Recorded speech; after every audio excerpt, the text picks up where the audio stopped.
So gagawa ka pa ba ulit kapag ka meron silang mga shows, gano'n mag-underwear ka pa ulit, mag-sexy, or magiging cautious? Yun pa lang kasi yung first time ko na ginawa eh. So palagay ko yun pa lang yung simula. And ayoko naman maging first and last. Anong feeling mo first time nagpakita ka ng mas maraming katawa, flesh? More Oo ba? flesh. At napag-usapan na. More skin. Natutuwa ako na finally nangyari na yun. At least tapos na.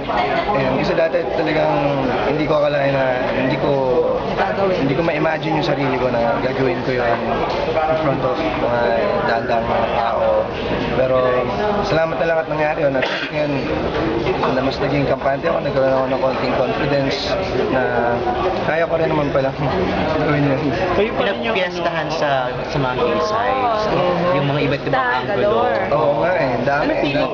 So, Si Tom Rodriguez na, anong feeling nyo na ni Tom Rodriguez yung ginagawa? Masaya kami pareho. Lalo na si Tom, sobrang excited siya. Kaya wala siya mga ginawa niya. Last question. Nakaka-flatter ba yun na nagiging idol na pinag-represent ng mga bakla? Nakaka-flatter. Yung mga bukol eh, Kinukumpara. yung mga kaseksihan. Medyo awkward ng konti pero nakaka-flatter pa din in a way.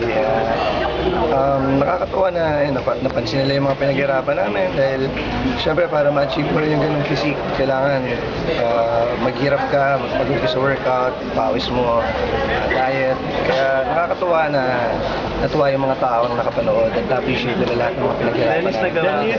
Dennis, sabi kasi yung sa'yo daw totoo. Oo, yung kay kaya Tom daw, may may nabakara. tagdag. May labakara daw, may body. Kasi nakita nga daw yung yung pinaka-shape. Trace. Oo, may Oo, trace. sa kanya parang ang laki-laki sobra. Hindi ko napansin eh kasi tingin lang ako sa kanya. Iniiwasan namin magtingin. So diretso na lang. Then, reaction mo lang na yung pumunta sa Portugal yung film. Nagkwento ka, di pa ano.